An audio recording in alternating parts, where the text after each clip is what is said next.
So welcome everyone to the Wednesday session. So we'll be having 4 talks on the quantum algorithms today. And first we have Kothari, who's currently at Microsoft. Thanks, Dominic. Thank you all for coming, and thanks to the organizers for inviting me. All right, so I'm going to be talking about some recent quantum algorithmic primitives. You probably heard about these on the first day. Maybe you heard of the phrase linear combination of unitaries or LCU methods. Maybe you heard quantum signal processing. And these are just interesting quantum algorithmic techniques that were discovered while trying to look for algorithms for other problems. But they're just interesting primitives that you might find useful in your own research. Kind of like phase estimation or amplitude amplification. Whatever context they were discovered in, they're just useful tools to have. And so the organizers asked me to speak about just these primitives as a standalone. So the focus of this talk is just going to be on these algorithmic techniques. So I won't tell you the stories in which these techniques were discovered. So like usually at talks at conferences or even here, there's a topic that we're discussing, like Hamiltonian simulation or solving linear equations on a quantum computer, and then you see the techniques in doing that talk. But instead, I'll just talk about the techniques. I'll tell you a little bit about the application. So it's kind of like if you're reading a book with a nice story, like maybe you're reading Plato's Republic, or you watch the opera Das Rheingold by Wagner, or you watch Lord of the Rings, and you'll notice a literary device of a ring that makes you invisible. So you could learn about invisibility rings by reading all of these stories, or I can just tell you about invisibility rings and tell you they have applications in these 3 stories.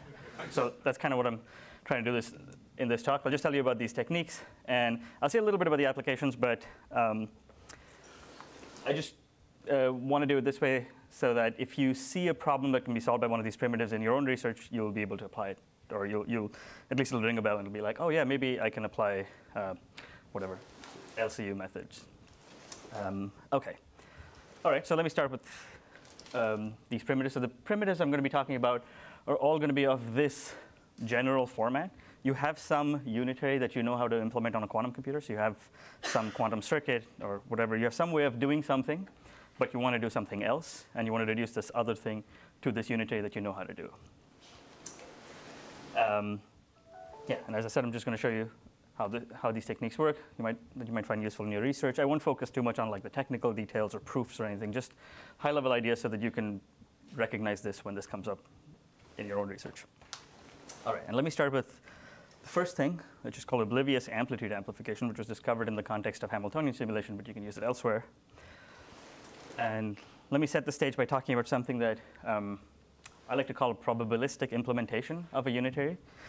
So this is a scenario that might come up, which is you have a unitary V that probabilistically implements another unitary U. And what I mean by that is when you apply V on 0 to the m ket psi, you get 0 to the m U ket psi. So U gets applied on ket psi, plus some state that's orthogonal to 0 to the m. So if you were to apply this unitary and then measure the first m qubits, if you see 0 to the m, then you've applied U correctly. So it's like you wanted to apply U, but you just have this kind of crappy implementation of U. It just does U with probability P. So P comes from here. So if you were to measure the first m qubits, you'll get that with probability P. Another way of thinking about what V does is like think about the matrix for V. And V has square root of P times U in its, say, top left block. So you have some not very good implementation of a unitary U that you desire. And I'll call this kind of implementation a probabilistic implementation for obvious reasons, or a block encoding. And this phrase block encoding refers to the fact that this is a submatrix or a block of V. OK, and the goal is I have V. I want to apply U. Okay, so this fits into the framework I was talking about before. You have something, but you want to do something else. And the question is, how do you do this? And oblivious amplitude amplification is going to be a technique for this. Okay, so this is a very general problem. As stated, has nothing to do with Hamiltonian simulation or solving linear equations or any of the contexts in which it is used. So it could come up anywhere. And before describing oblivious amplitude amplification, let me tell you other ways you could try to solve this problem. Or what's the most naive way to solve this? Let's start with that. The simplest way to solve this is just we'll apply V on 0 to the m ket psi, measure the first m qubits, see if that works. If it works, that's great. You have U ket psi in your second register. If it doesn't, then throw everything away, start all over again. So this is what I'll call the classical repetition idea. Just apply V, measure the first register. If you see 0 to the m, you're done. that's great. Otherwise, repeat. So what is the cost of this procedure? You'll only succeed with probability p. So you'll have to do this 1 over p times. You'll use 1 over p uses of this unitary v, the one that you have access to, the one that's easy to implement. And you'll need 1 over p copies of the input state. So this might be problematic because you might not have copies of the input state. As I said over here, maybe you just have a circuit for v and you want to apply u on some arbitrary input state that somebody hands you. You don't really have copies of the state, so this might be a problem. Yeah. Please interrupt me if there's any questions. I hope I'm not going too fast or anything. And yeah, it's a very chill talk. I don't really have an agenda of like promoting my results or anything because these are all old things from many years ago. So yeah, I'm happy to take questions at any point. OK, so that's one thing you can do. Another thing you can do, anytime you can do something probabilistically classically, like you have a procedure that works with some probability, you can boost this with amplitude amplification. So this is the second solution, amplitude amplification, which is you repeat 1 over square root of p times. You apply v. You reflect about 0 to the m. You apply v dagger. You reflect about your starting state. The starting state is this state over here, 0 to the m ket psi. This is better in terms of how many times it uses v and v dagger. It only uses it 1 over square root of p times. This is like the magic of amplitude amplification. You get a square root speed up. But you also need a reflection about the starting state, this state, or equivalently just about ket psi. Again, if you don't have copies of the state or you don't have any way of preparing the state, you might not have the ability to do this reflection. If you do, this is great. You can use amplitude. Robin, I have a question. If we do have many copies of psi, can we use those to implement the reflection? You can, but not very accurately. I think, yeah, you'll need like 1 over epsilon copies of psi to implement the reflection about psi to precision epsilon. So it scales pretty badly with precision, as far as I know. I see. Interesting, because that has come up. OK, yeah, this. And do you know epsilon? Do you need epsilon to be 1 by p or something? If you or 1 by root? Oh, here you'll need it to be you'll need to be pretty small, at least like something like 1 over root p, because. So you lose the speed up. So you will lose the speed up. That's a good point. So yeah, if you only have. Yeah, that's probably true. Although I'm not totally sure if it's 1 over epsilon or 1 over root epsilon. This is like just like an algorithm in one of. Does anyone remember this? I think it's one of Seth Lloyd's papers. How you implement it? It's 1 over epsilon per reflection? Yes, something like that, yeah. So it's pretty bad. Right. Any other questions? Yeah. What does it mean by reflection about 0 to the n state? So when I say reflection about a state, maybe it's just useful to write this down. When I say reflection about ket psi, I mean do the operator identity minus 2 times ket psi cross psi. So it's 1 minus 2 times the projector onto the state. In other words, the state psi will get minus sign. All the other states orthogonal will get a plus sign. It's a diagonal unitary like that. All right, so this is a classic amplitude amplification. It works great. This is the cost. OK, so Oblivious amplitude amplification was developed in the scenario where you did not have copies of the input state or the ability to reflect about the input state. Now what do you do? It's clear that this technique doesn't work because you need to do this.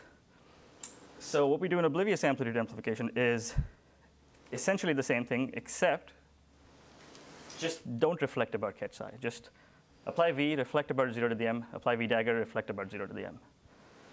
And this is a bit like, well, we had an algorithm that worked, and there was a step that we were not able to do, and we were like, well, let's just cross out that step, because that's really hard to do, and life is hard. I want something easy, but it actually works. So this is one of those things that sounds too good to be true, but it really works. And the reason it works is this block is unitary, or is a scalar multiple of a unitary. If this was not unitary, this would not work. But the other techniques that I talked about would still have worked. If you can do amplitude amplification even if this part was not unitary. You can do classical repetition. But Oblivious amplitude amplification really exploits the fact that this block is unitary. But I'm not going to prove this. As I said, I won't focus on really technical details during this talk. I just want to explain, if you encounter this kind of scenario where you have this kind of probabilistic implementation of unitary, think Oblivious amplitude amplification. And then, yeah, if you want the technical details, you can Google it. You'll be able to find it. So this is really nice. Let me just say that a little cleaner. Yeah? So there are some subtleties here, right? Like, for instance, do you need the p to be independent of the psi? Oh yeah. That's Well, when I say this, yeah, like it's a maybe I guess the p is just a number p. Like it doesn't depend on psi. Yeah, it's the same p for all psi. It's if you think of the unitary being written like this, it's just some scalar written outside. So unlike with amplitude amplification, it's not good enough if you have a lower bound on the success probability that's different for different psis.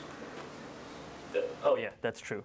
Well, yeah, exactly. Well, in my way of thinking about it, then that operator is not unitary because it has when you write it as a block like this, because you'll have different coefficients for different psi. So that's not good enough. Yeah. So it has to be this kind of implementation with some probability p that does not depend on psi, and that's really what's being exploited by Oblivious. Exactly. What are we oblivious to? We're oblivious to the input state, because amplitude amplification requires you to know the input state because it requires you to do a reflection about the input state, and you're oblivious to this. You don't need to.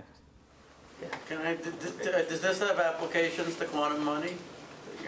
Quantum money? I don't know, but that's exactly why I'm talking about these things, this generality, so that somebody here will think of good connections to things that they work on.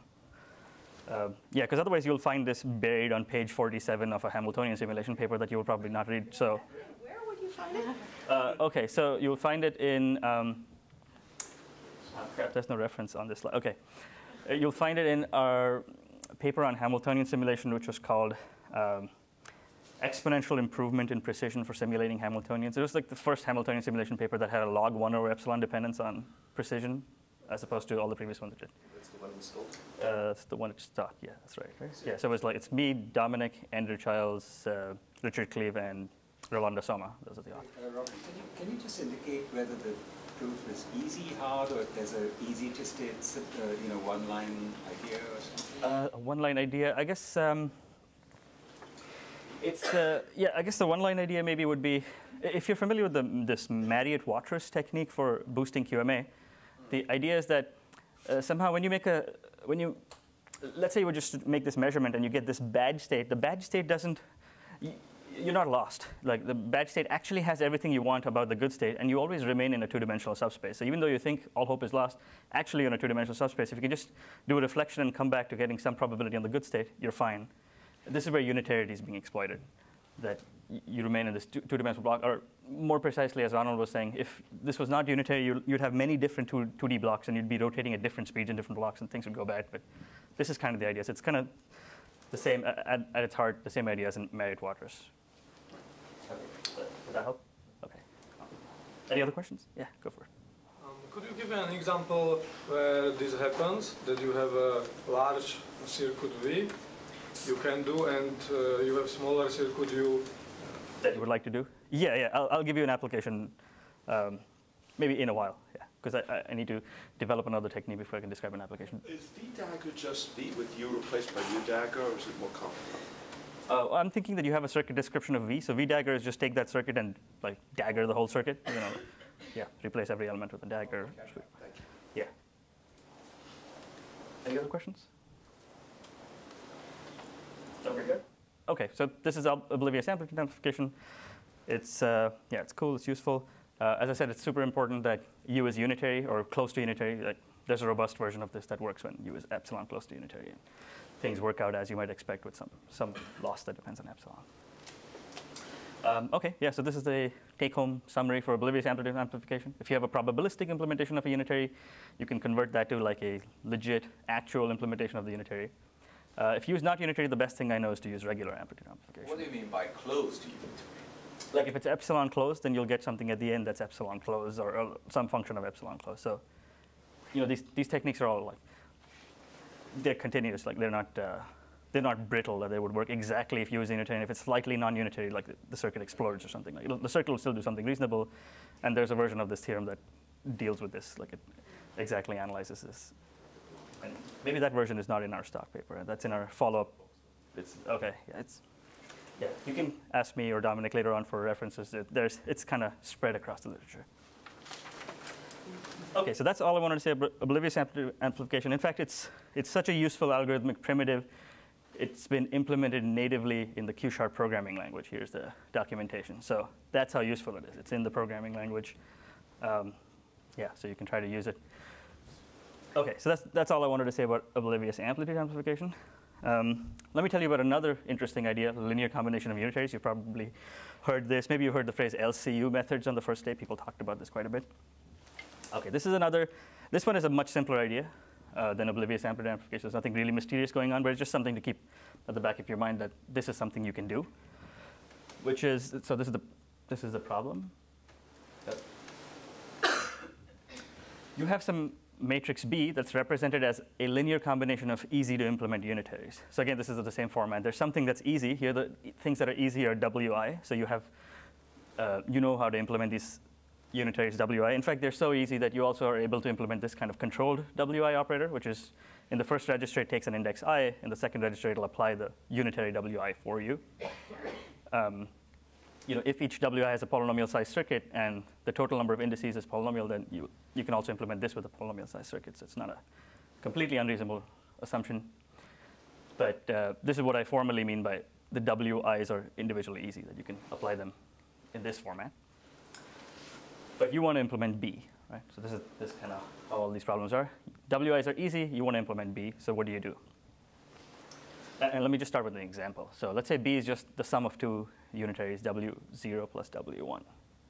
And you want to implement B.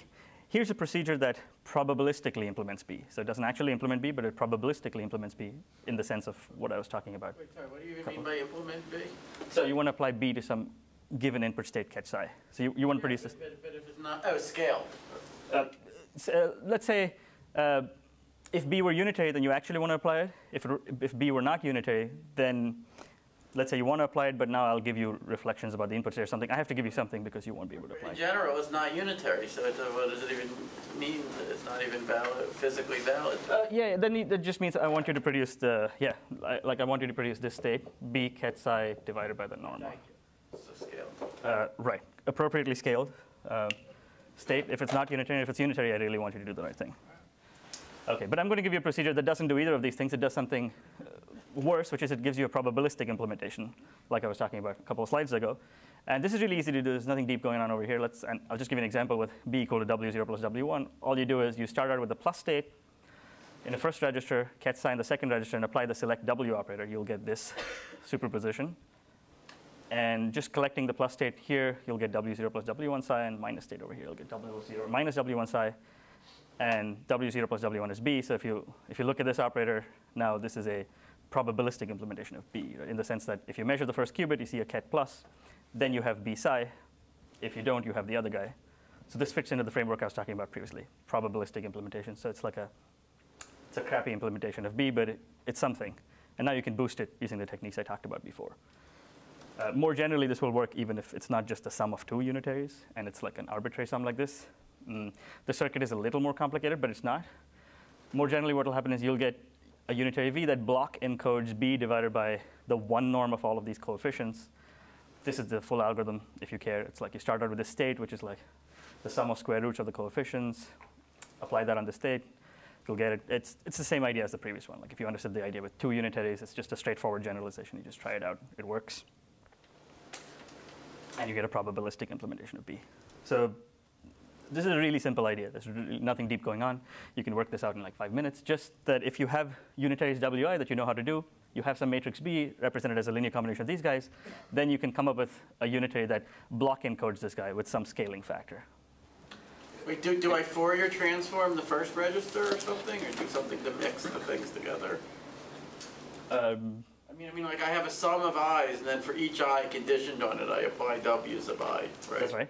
Yeah. Then somehow I want to. You get them mixed up, yeah, because I'm collecting all collecting the state ket A up front. So it's a bit like I measure in the ket A per basis. Yeah. So it is. So that mixes them all up. Exactly. It's like a Fourier transform, but with these weights to get the weights right. Yeah. Yeah. If all the weights were uniform, then that would exactly be. Yeah. Right. So is it clear how to do the line define A? That so that's right. That could be hard. Yeah. So that's part of the problem. Like some unitaries B will be easy, some unitaries B will be hard, and they will depend on how hard it is to create this coefficient state. Because this guy we've already assumed is easy, so this will really be the source of most of your problems. How hard is it to implement this? Also, these coefficients will define how badly you've implemented it in the sense of how low is the probability. So the alphas will come in two different places. Like they'll define your probability, and they'll also define how hard it is for you to create this state. Is this not something where Oblivious amplification could be used to boost the beep side part, or is the issue here that you cannot because B is not necessarily unitary? Oh, so it works exactly, it's the best of both worlds. If B is unitary, you can use Oblivious amplitude amplification.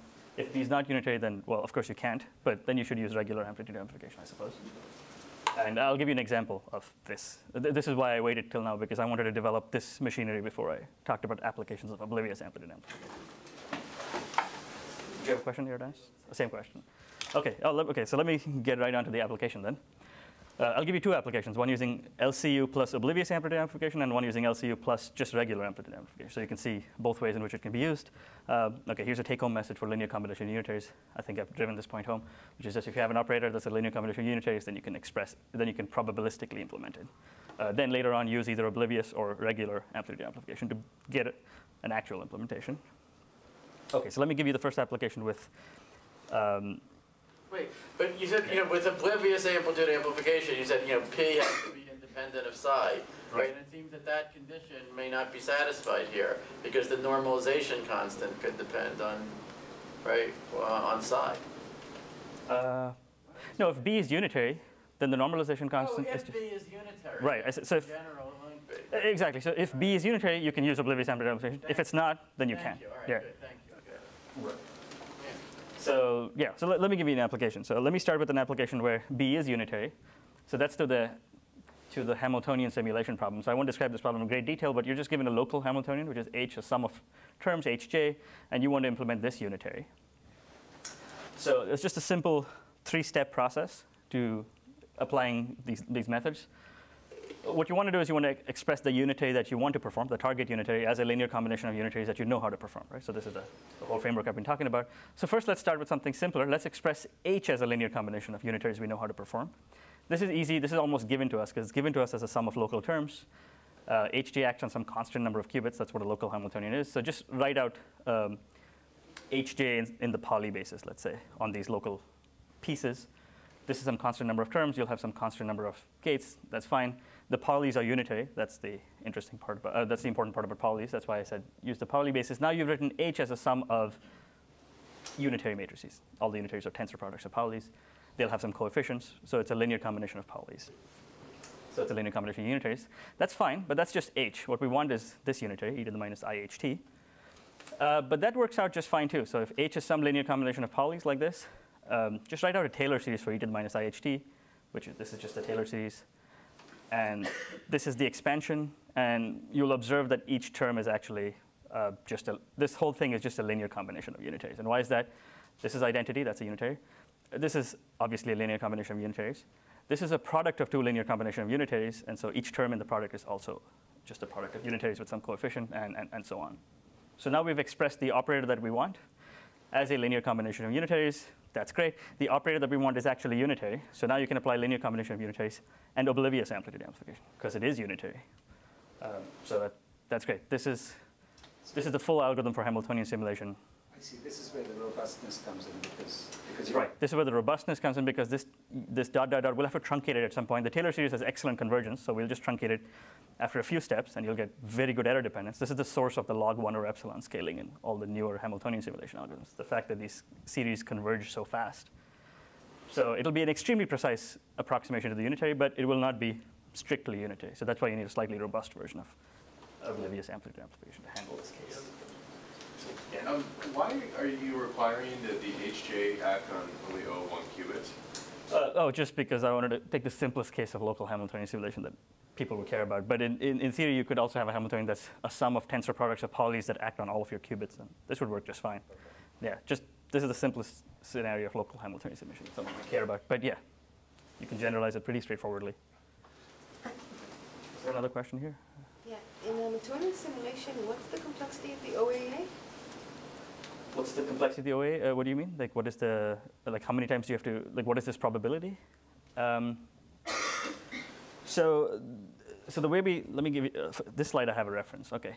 The way we implement it here, this algorithm is sometimes called the truncated Taylor series algorithm. The way we implement it here, the probability will just be a constant. So instead of doing Hamiltonian simulation for the entire time t, we do it for a very small time t, so that that step just costs some constant amount of time. So you'll only actually do like 3 reflections with oblivious amplitude amplification, and you'll get an extremely precise simulation of e to the IHT divided by some r, and then we'll just paste this block r times to get the full simulation. So each piece is very small.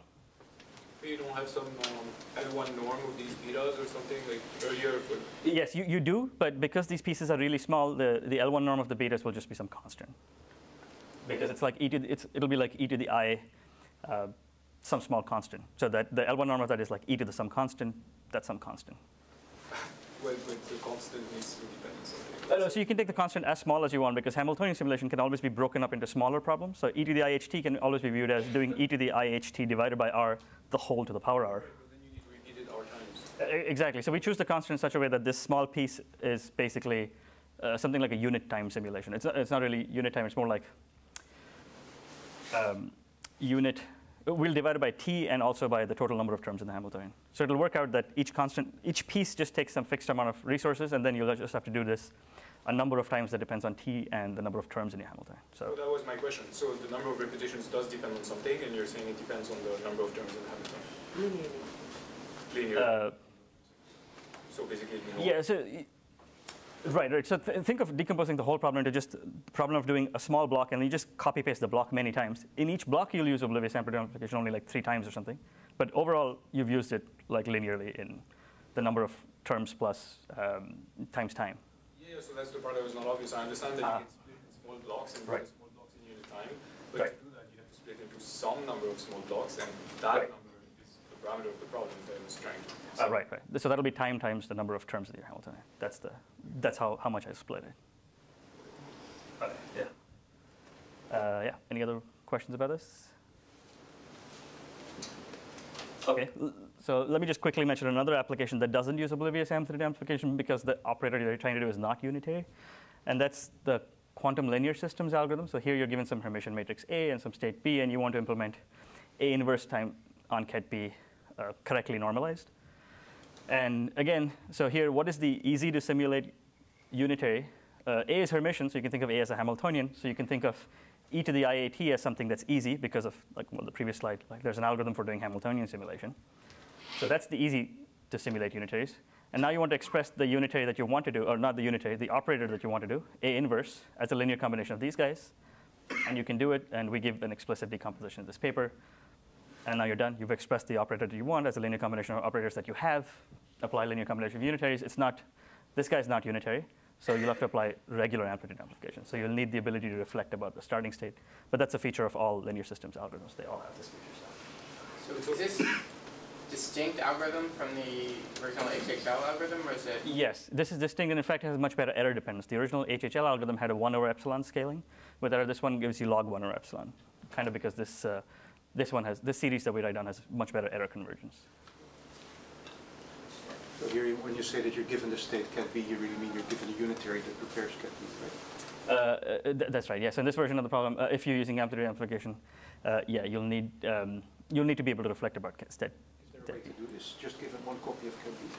Given one copy, I don't think so, because the thing you're trying to do is not unitary. So you'll have to use measurement, and sometimes you'll just lose your state. But you can do it given copies of B. Like then don't use amplitude amplification. Just use classical repetition, I guess. That representation you can compute, you need it to be given to you, or you can compute it, the alphas, you can compute them if yeah. Which this is to, you're given A as an oracle usually, maybe A is sparse, I'm not sure. Oh, the alphas don't depend on A. Yeah. The alpha is just some property of the function x inverse and Fourier analysis. Like, yeah, it's just some kind of like, here's not something nice, but it could have been like some Chebyshev polynomial or Bessel function or something. What is it here? Is it the Bessel? It's not the Bessel functions, but it's something like that. It's just some property of how easy it is to represent the function x inverse as a linear combination of sines and cosines, that kind of thing. And so the truncation eventually would depend on the condition number of A? Or right, exactly. Because you cannot literally represent this function as a linear combination of these guys, because at 0 it blows up. So in all of these linear systems algorithms, you assume something with a condition number, which tells you that no eigenvalue is very close to 0. And that'll tell you exactly how you do this decomposition and also how you truncate. Sorry, maybe I'm missing something. So you have to, when you apply LCU, you have to do the Taylor expansion for the exponential minus IAT anyway. Right. why don't you directly expand A inverse using? Oh yeah, you can do that too. Yeah. So in this paper, we give two different ways of doing it. One is where you just think of this as a black box. Sometimes you might have Hamiltonian simulation available as a black box that didn't go through the previous algorithm. Like maybe you used a different way to do Hamiltonian simulation. So then this will reduce to that in a black box manner. But you could do it less black boxly, and we do it that way as well in this paper. So we give two different solutions here. Yeah, I thought this was just the easiest way to explain it, following from the previous slide. Okay, so maybe that's all I wanted to say about how you use these methods. And there's also other applications of these LCU methods to solving differential equations, preparing Gibbs states, solving STPs, Hamiltonian simulation for other kinds of Hamiltonians. As Ryan was asking, you can do other interesting Hamiltonian simulation techniques with this. Anyway, I won't say anything about that. And let me move on to the last thing that I was going to say. So, okay, I still have like 12 minutes. I got a lot of questions during the talk, so maybe I'll go into the part that was formally reserved for the questions, but I guess this is pretty flexible. So the last thing I want to say is quantum signal processing. Again, same kind of thing. You have some unitary that you know how to do. You want to implement a unitary that's different from the one that you know how to do. So you want to do W. This is its eigen decomposition. There's some unitary W. You have a circuit for it. But what you want to do is some function of W. And what I mean by a function of W is it's a function of its eigenvalues, f. And let's say f is a continuous function. F is some very reasonable function, let's say. I won't go into any of these technical details of exactly what I want f to have. So for example, let's say if W were diagonal, W looks like this, but I want to implement the operator A that looks like that. Okay, so this is a reasonable thing that might happen. This is not totally unreasonable because some of your job is already done for you. Somebody's already given you a unitary that's diagonal in the same basis of the operator that you want to implement. So that's often a difficult thing in quantum computing. If you work with bases and so on. So that part's done for you. The basis is right. Just the eigenvalues are wrong. You just have to fix the eigenvalues. Do the outputs of f have unit norm? Again, it's the same as before. If this is a function that again gives you back a unitary, then that's great. Then you'll be able to do it better. You won't need reflections about the starting state and so on. If not, you'll still get something, but it'll be probabilistic. So exactly. So it covers both cases. So this is a scenario you might encounter. This happens actually all the time. I'll give you some concrete examples of when this happens, but just to get warmed up. So for example, let's say you want to implement the function of e to the I theta, which is just e to the I theta to the power k. So can you do that for some integer k? So that's easy. You just apply w k times. So this is a very simple example where all you want to do, the eigenvalues was raised into the power k, so you just apply w k times. W is the thing that's easy. But what if k is exponentially large? So then it's not easy. Right. Right. So depending on, if all you have is just some circuit for w, then all you can do is this for polynomial time. Okay, more interesting functions. What about f of e to the I theta is theta inverse? This is actually exactly the thing that happens in linear system solvers, because you have Hamiltonian simulation, which can do e to the I a for you, for your matrix A, but you wanted A inverse. So if you can solve this problem, then now you can use quantum signal processing to do the linear system solver. You don't have to use the other techniques I talked about for the last couple of minutes. Another example is, what if you want to do f of e to the I theta is e to the I cosine of theta? Now it looks like I just put a crazy function over here just to demonstrate that something crazy can happen. It's arc cos, whatever, cosine inverse. That's even worse. But actually, this arises in Hamiltonian simulation. This is a very natural thing that happens. You could also just consider e to the I k theta where k is non-integer, right? Yes, exactly. Paper about that a decade ago. That's right, right. Like for example, implementing the square root of unitary. You can also do that with quantum signal processing. So it's a very general procedure. And let me say, okay, so this is the kind of stuff that you might want to do. I'm not really going to talk about applications. I just want to motivate that this is a problem that actually people face. So, okay, so what do you do? So, okay, let's get into this.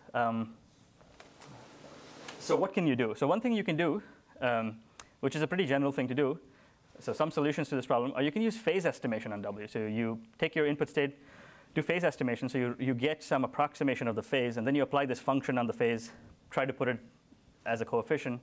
This will always have poor scaling with epsilon, the precision, because phase estimation, to distinguish eigenvalues that are epsilon closed, you have to use like 1 over epsilon repetitions of phase estimation, or like the cost is 1 over epsilon. So this will work, but it often has poor scaling with precision.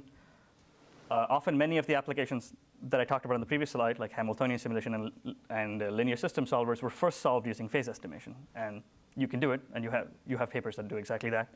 Only later on was it discovered that we can use these more interesting techniques that have better precision scaling. Another thing you can do is just use linear combination of unitaries, the stuff I've been talking about for the last 20 minutes. Try to represent this function as a polynomial. If it's a continuous function, you'll at least be able to approximate it as a polynomial. So you'll be able to write A as some linear combinations of W and powers of W. So that's fine, and you can do this. And again, there's papers before quantum signal processing was discovered. This is exactly what we did, and we have papers that do this eigenvalue transformation with LCU. In fact, this is just the same algorithm that I talked about on the previous slides. And the third solution, which is often superior to using linear combination unitaries, is this thing called quantum signal processing that I want to talk about for like the next 2 slides or so. And this was developed by Guanghao Lo and Ai Chuang. And OK, I'm just going to give you a rough idea of how this works. So this is the problem statement. Just remember that you want to do eigenvalue transformation. You have some unitary, but the eigenvalues are wrong. You don't want them. You want something else. That's like the take-home message of quantum signal processing. But I'll just say a few sentences about exactly how it works. And the way it works is, consider the following operator, which is W, which was easy. Think of the controlled version of W. So if you have a circuit for W, you can always create the controlled version of W. So that's fine. So controlled W has the following feature. On ket 0 times some eigenvector, it does nothing. And on ket 1 times an eigenvector, it puts the correct eigenvalue over here and returns the eigenvector. So if we only look at this operator restricted to the first qubit, where the second qubit is guaranteed the second register is guaranteed to be an eigenvector, then control W is this operator. It's 1, 0, 0 e to the I theta. So I'm just looking at what control, maybe this picture will help actually. Yeah, this is control W. And here if I put in an eigenstate of W, this is the phase kickback trick. Yeah, that on this qubit, you'll see this unitary, 1, 0, 0 e to the I theta. And now what I want to do is I want to take control W and single qubit unitaries applied to this on this qubit and interleave them. So I'm going to do a circuit of this format. Some single qubit unitary, control W, single qubit unitaries, control W, so on. And I want to ask the question, what 2x2 matrix do you get over here? So if I did only control W, you'd get 1, 0, 0 e to the I theta. This is some 2x2 unitary, and there's a product of many of them. So you'll get some 4 numbers here in this unitary matrix, and they'll all be functions of theta. That was the only free parameter. And the question is, what kinds of functions can you get? Maybe more formally, this matrix is just a product of U0, a 2x2 unitary, times the control W operator, times U1, times control W, so around till UK minus 1, control W, UK. And I just want to answer this like purely mathematical question of like taking products of matrices of this form, what kind of 2x2 matrix can I get? So that's the question. Now there's just like a math question that I want to solve. And essentially, this quantum signal processing technique fully answers this question. It gives you a full characterization of what kind of matrices you can get like this. And why would we be interested in this characterization? Because if you can get this matrix to be of this format, f e to the I theta something, something, something, then we're done. Because this will give you a probabilistic encoding or a block encoding of the function that you want to do. So you started out with something which had eigenvalue e to the I theta. Now you get some matrix that for the eigenvector theta has eigenvalue f of e to the I theta. So this is exactly a block encoding of the operator that you want. And if you can obtain it, then you're in great shape. You can apply this technique. Then you can apply whatever, depending on whether f is unitary or not. Maybe you might not be able to do this perfectly. You might do this with some probability, and so on. But having a full characterization of what kinds of things can you obtain is really crucial. And this is one of the key technological things that you get from this quantum signal processing framework. And because I'm running out of time, maybe all I wanted to say about quantum signal processing is that if you have some unitary you know how to do, you want to apply some function to its eigenvalues, and the function is somewhat reasonable, then you can often do it with quantum signal processing. Can you give a little bit more? What's reasonable? What's reasonable? OK. So maybe let me just I'll state a formal theorem then, and hopefully that'll help. This was just going to be my recap slide. These were the 3 techniques I introduced, but let me go to a. OK, so I was working with this unitary, which was like 1, 0, 0 e to the I theta. That's like a reflection about, that's a rotation about the z basis, but it's going to be, or up to a global phase, but it's going to be a little more convenient to work with a rotation about the x basis. So instead of that guy, let's take this unitary, which is x I 1 minus x squared 1 minus x squared x. So by the way, all of this comes from this recent paper of Andras Gillian, Yuan Su, Guanghao Lo, and Nathan Weeb. Okay, so let's take this guy, and now I want to have a full characterization of what kind of unitaries can you get if now they don't take arbitrary unitaries for the other guys, for the U0, U1, U2, and so on, but it's just, again, reflections about Z. It's a slightly smaller space of unitaries, but it turns out it's everything, it's all you need for most applications. So this kind of theorem gives you a full characterization of what kind of 2 by 2 matrices can you get if you interleave multiplication between some 2 by 2 unitary, this guy, 2 by 2 unitary, this guy, and so on for k times.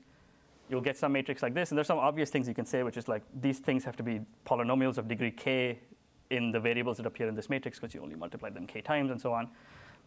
This guy has to be a degree k minus 1. This is just stuff you can see. And like the parities have to be correct because you multiply them in a certain way. And this comes from the fact that this matrix is unitary and so on.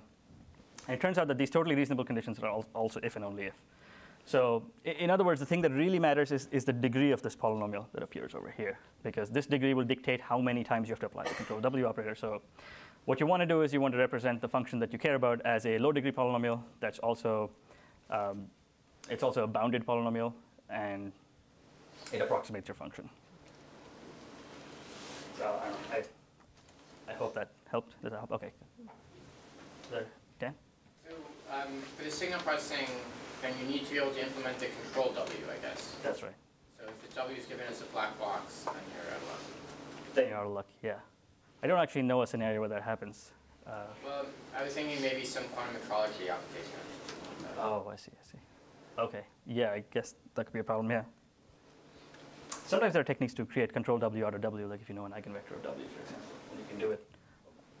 OK, but that's going back to these other methods, right? No, I think there's like a very old result, right, which explains how, given only a black box for W, and if you know one of its eigenvectors, let's say you know the ket0 is an eigenvector, you can, and you know its eigenvalue. Using that, you can create a controlled version of W in a completely black box way. But this requires you to know an eigenvector and its eigenvalue. So it's not general, but sometimes you can do it. So do you now use approximation theory? Because like if I want to implement some given target unitary, I need to know like with what degree polynomial approximately represents that function over the domain of interest. Yeah, that's right. So for some things you'll often have to use approximation theory. Often Chebyshev polynomials will pop up, that kind of thing, but not necessarily always. You might also hear more about this in the remaining talks of the day, right? Will you also be talking about this? Yeah. Maybe Andras wants to answer a question. He's an expert on quantum signal processing. So if you only want to do an even or an odd polynomial, you don't need to implement the control W. It's enough if you can implement W or its inverse. You don't need a control version. So depending on, if you only want an even or odd polynomial. So there's subtleties and many interesting things to be discovered here. This last condition 3 look very similar to something that appeared in wavelet theory. Is that an accident? Or is this very similar? I don't know. This is just saying that this matrix is unitary. Like this column, this row has norm 1. Like this squared plus this squared is 1. That's just a basic condition for this to even be a unitary matrix. Yeah, but in terms of the polynomials. Oh, I see. Yeah. I don't know. Yeah, James. Can you say a little bit about how you pick up the thetas, given that you know what P of X is? Or the phi's? Oh, how do you get the phi's? Oh, OK, so that's a whole different can of worms. So it's actually pretty hard to do. This theorem just tells you these exist. How do you find them? In theory, there's maybe a polynomial time algorithm. There was a cert in the original paper, but it's actually very hard to implement in practice. And in a recent paper of like Andrew Childs and co-authors, they tried to implement this, and they could only go up to like very low degree polynomials, because what you need to do is very high precision root finding of high degree polynomials. And this, in theory, is polynomial time, but it's actually hard to do. So there's some caveats that make this totally useful right off the bat. You're next. Just to continue. So if instead of trying to find these phi's, I just fix them to be something the same, phi over 2 or something. Okay. Do you know how worse the degree I'm going to get? Or I'm going to lose something, obviously. If you fix all these phi's, then you'll just get some 2 by 2 matrix that's completely determined by the phi's. Like the phi's are the only free parameters. So if you fix them, you'll get some 2 by 2 matrix which may not be your function, and then you'll just be implementing the wrong function. It's crucial. Like this is your only freedom. it's crucial that you pick these coefficients in such a way that you actually get the function that you're trying to implement. Like I want this guy, for example, to be f of e to the I theta. I see. So I thought that if you fix the phase to be pi over 2, you're still getting something. Maybe not the optimal kind of thing, but... No, I don't think so. You'll get something that's just not the thing you wanted. Okay, so it's time to go on to the next talk. So let's... Thanks.